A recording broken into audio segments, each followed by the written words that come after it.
The story began with a letter. Or maybe it began with the footsteps I started hearing behind me, even when I was alone in the house. But the worst part was that over time, I couldn't be sure if I was the one hearing them, or if they were hearing me. I was sitting at my desk, sifting through old papers, when I found an envelope. I didn't remember ever seeing it before. It was yellowed, aged, as if it had been lying there for years. There was no address on the front, just my name, James, written in uneven, shaky handwriting. I opened it and found a single sheet of paper inside. A few words that, at first glance, seemed meaningless. They know you know. Don't look in the mirror. I laughed nervously. Someone must have been playing a prank on me. But despite that, I felt a strange tightness in my chest. I put the letter aside and tried to focus on something else, but those words wouldn't leave me alone. Don't look in the mirror. Why that? The mirror hung across from me, reflecting my figure. I glanced at it involuntarily. Nothing unusual. It was me, my room, everything as it should be. And yet, something felt off. I couldn't put my finger on it. Maybe it was the way the light fell on my face, or how my eyes seemed empty. That evening, I went to bed earlier than usual. Sleep didn't come easily. I lay in bed, listening to the sounds of the house. The old house always creaked, but now those sounds seemed different, like someone was walking down the hallway.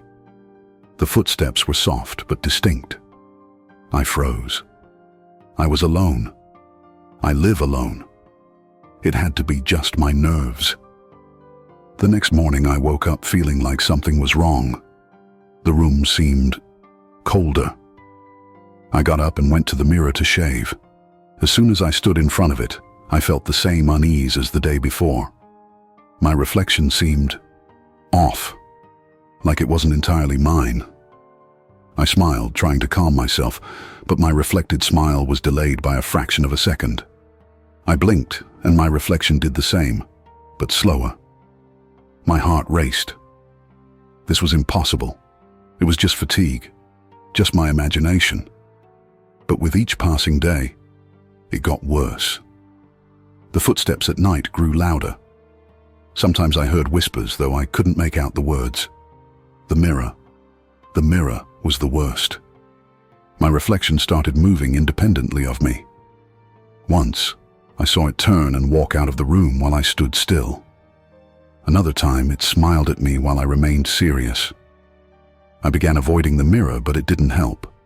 I felt it watching me, even when I wasn't looking. One night, I woke up screaming. I had dreamed that I was standing in front of the mirror, and my reflection reached out and grabbed my shoulder. When I opened my eyes, I found myself actually standing in front of the mirror. I didn't remember getting out of bed. My reflection was smiling at me, but its eyes were black as coal. I wanted to scream, but no sound came out. Then I heard the whisper, "They know you know." The next day, I decided I had to get rid of it. I took the mirror off the wall and carried it down to the basement. I locked it in an old cabinet and covered it with a blanket. I thought that was the end of it. But the footsteps at night didn't stop. Now they came from the basement. And sometimes, when I passed the basement door, I heard something tapping on the mirror's surface. One evening, I couldn't take it anymore. I grabbed a hammer and went down to the basement. I opened the cabinet and removed the blanket. The mirror was intact, but my reflection wasn't mine. It was something that looked like me, but its face was distorted, its eyes glowing with a sinister light. I struck the mirror with the hammer once, twice, 3 times. The glass cracked, but the reflection didn't disappear. It smiled, and its hands reached through the cracks, grabbing my shoulders. I felt something pulling me inside. When I came to, I was in the room. But not my room. Everything was reversed, like a mirror image, and in front of me stood me, the real me. He smiled, his eyes filled with triumph. "They know you know," he said, "but now I am you. Now I sit here, in this inverted world, watching as my reflection lives my life. Sometimes I see it through the glass, smiling at me. But the worst part is that with each passing day, I forget who I am. And they still know. And I hear their footsteps getting closer to me. Weeks had passed since I became trapped in this inverted world. At first I thought it was just a nightmare, that I would wake up any moment. But with each day, it became clear that this was no dream. This place was an exact reflection of my home, but everything was wrong. The colors were faded, as if the light couldn't fully penetrate here.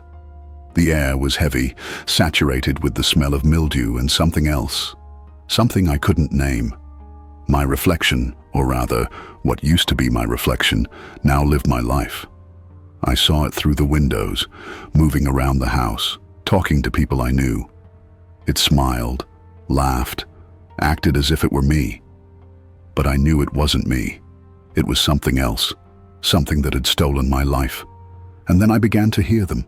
Whispers, soft, barely audible but distinct. They came from the dark corners of this inverted world. They spoke to me, sometimes single words, sometimes sentences I couldn't understand. They know, they repeated. They always know. The footsteps I had heard before were now everywhere. Sometimes they came from behind the walls, sometimes from the ceiling, as if someone was walking on the roof. But the worst were the ones I heard behind me. Every time I turned around, there was no one there. But I felt something watching, waiting. One night, I decided to explore this world.